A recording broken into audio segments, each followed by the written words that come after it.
इथून कायला गेला तुम्ही? आज उमरी येथे अंत्ययात्रा काढण्याचे सकल मराठ्याने नियोजन केले होते।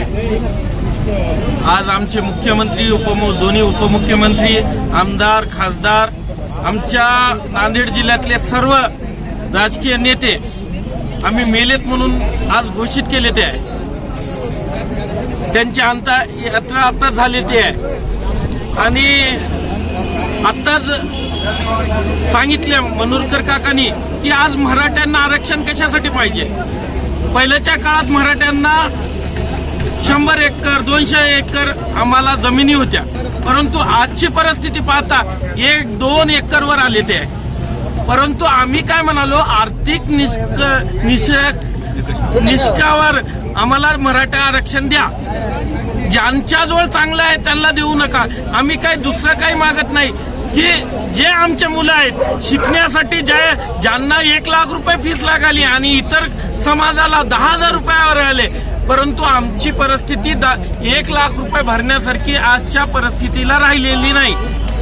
त्याच्यामुळे आम्ही आरक्षण मागत आहे आणि या गव्हर्नमेंटनं आता सांगितलं की आमच्या तालुक्यातील हर एक गावांनी एक पूर्ण राजकीय नेत्याला बंदी घातलेली आहे। याच्यानंतर गावबंदी, याच्यानंतर आम्ही मराठ्यांना जर आरक्षण भेटलं नाही, इथून आमदारकी, खासदारकी, ग्रामपंचायत असं कोणतंही इलेक्शन असेल, आम्ही मराठ्यांनी इलेक्शन होऊ देणार नाही। हा आमचा सकल मराठ्यांचा निर्णय आहे। त्यांना गावात काय आमच्या येशीला बी आमच्या गावाजवळ बी येऊ द्यायचं नाही असं सकल मराठ्यांना ठरवलेलं आहे। त्याबद्दल आम्ही इथं निर्णय घेतल्याबद्दल सर्वांनी आम्हाला मीडिया येऊन इथं सहकार्य केल्याबद्दल मीडियाचे बी मनापासून आभार मानतो। माझे 2 शब्द सांगतो। मराठा आरक्षणाची मागणी ही जवळपास 41 वर्षापासून चालू आहे आणि 41 वर्षापासून ही मागणी चालू असताना सुद्धा आजपर्यंत कुठल्याही नेत्याला आमच्याबद्दल कीव आलेली नाही। आमच्याबद्दल कीव आलेली नसताना सुद्धा आज मनोज जरांगे पाटील यांनी जवळपास 17 दिवसाचं उपोषण केलं।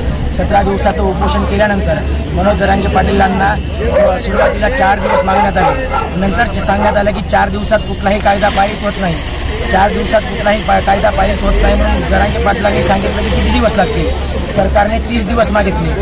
30 दिवस मागितल्यानंतर आमच्या सर्व समाज बांधवाकडून त्यांना 40 दिवस देण्यात आले। शासनाला 40 दिवस देण्यात आल्यानंतर सुद्धा 14 ऑक्टोबर रोजी जवळपास नाही म्हणलं तरी 1 कोटी जवळपास 60 लाख ते 70 लाखाची पब्लिक तिथं आल्यानंतर सुद्धा 10 दिवसामध्ये शासनाला कुठलेही निर्णय घेता आले नाहीत। शासन म्हणत आहे की शिंदे जवळपास न्यायमूर्ती संदीप शिंदे यांची समिती काम करत आहे, परंतु मला सांगायचं आहे की या अगोदर सुद्धा शासनाच्या भरपूर समिती येऊन गेल्या। या अगोदर सुद्धा आम्ही पुरावे दिलेले आहेत। मग शासनाला 1 पुरावा काय आणि 5000 पुरावे काय? शासनाला निजामकालीन पुरावे पाहिजे होते, निजामकालीन पुरावे सुद्धा भेटले। मग शासनाला आरक्षण द्यायचं का नाही हा सगळ्यात महत्त्वाचा प्रश्न आहे। आणि त्याच अनुषंगाने काल आत्मदहन आंदोलनाचा सुद्धा आत्मदहन करण्याचा सुद्धा प्रयत्न केला होता तहसीलमध्ये, परंतु नागरिकांनी आणि पोलीस प्रशासनाने हा प्रयत्न हाणून पाडला। परंतु जर शासन जर काही निर्णय घेत असेल तर मराठा समाजाला कुठंतरी कुठलाही कठोर निर्णय घ्यावा लागेल हे माझं मत आहे आणि मराठा समाज कुठले तरी कठोर निर्णय घेईल हे सुद्धा माझं सांग। आज उमरी या ठिकाणी सकल मराठा समाजाच्या वतीनं आरक्षणासाठी पाठिंबा देण्याच्या उद्देशानं सकल समाजातील सर्व मराठी बांधव या ठिकाणी उपस्थित आहेत। गेल्या अनेक दिवसाच्या उपोषणानंतर पुन्हा एकदा शासनाला मुदत देऊनही आरक्षण न मिळाल्यानंतर मनोज जरांगे पाटील यांनी दुसऱ्यांदा उपोषण चालू केलेलं आहे। मला शासनाला अशी विनंती करायची आहे, छत्रपती शिवाजी महाराजांच्या काळापासून 18 पगड जाती ह्या त्यांच्या कामानुसार त्यांच्या जातीमध्ये वर्ग केल्या होत्या। आमचा शेतकरी हा शेती करणारा, मराठा हा कुणबी आहे। त्यामुळे दुसरा वेतनवाढ लावण्यापेक्षा आमची जी रास्त मागणी आहे ती कुणबी प्रमाणपत्र त्यांनी ती मान्य करावी। आजपर्यंत आम्ही अनेकांना आरक्षण दिलंय, मराठा समाजाला प्रत्येकांना विकासाच्या प्रवाहामध्ये आणलंय, पण गेले 400 वर्ष झाल्यानंतर सुद्धा आज मनोज जरांगाच्या रूपानं महाराष्ट्रामध्ये छत्रपतीचा एक वारसच जन्मलेला आहे आणि त्यानं महाराष्ट्रातील सर्व मराठ्यामध्ये एक ताकद अशी निर्माण केलेली आहे की शासनाला त्याच्यापुढे झुकावंच लागेल. आमच्या न्याय हक्काचं ते या ठिकाणचं आरक्षण आहे. आम्ही कोणाचं आरक्षण लुबाडून घेत नाहीये.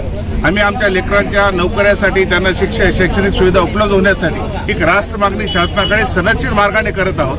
आम्ही कुठल्याच आंदोलनामध्ये हिंसकाचं वळण लागू देणार नाही. पण शासनानंही आता अधिकचा आम्हाला ताणतणाव न देता आपल्याला हे आरक्षण द्यावं लागेल. नसता सर्वच राजकारणाला महाराष्ट्रातल्या 288 आमदाराला माझं म्हणणं आहे, नुसतं मराठ्याला लोकांना निवडून दिलं नाही, आमच्या मराठा बांधवांनी महाराष्ट्रातील 288 आमदारांना निवडून दिलं, 48 खासदारांना निवडून दिलं.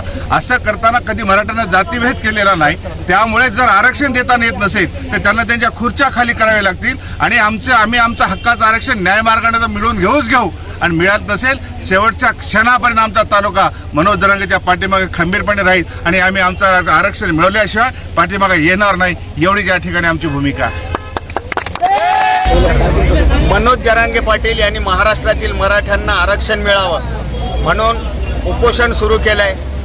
उपोषणाला वाढता प्रभाव पाहून प्रशासनाने थोडीशी दडपशाहीची भूमिका घेतली आणि त्यातून महाराष्ट्रातला झोपलेला मराठाही जागा झाला आणि संबंध महाराष्ट्रभर याचे पडसाद उमटले आणि या आंदोलनात्मक उपोषणाला वेगळ्या प्रकारचं वळण लागलं आणि महाराष्ट्रातील कोपर्डी घटनेनंतर महाराष्ट्रातील संबंध मराठा समाज पुन्हा एकदा जागा झाला आणि पुन्हा लाखोंच्या संख्येनं एकत्र यायला लागलाय.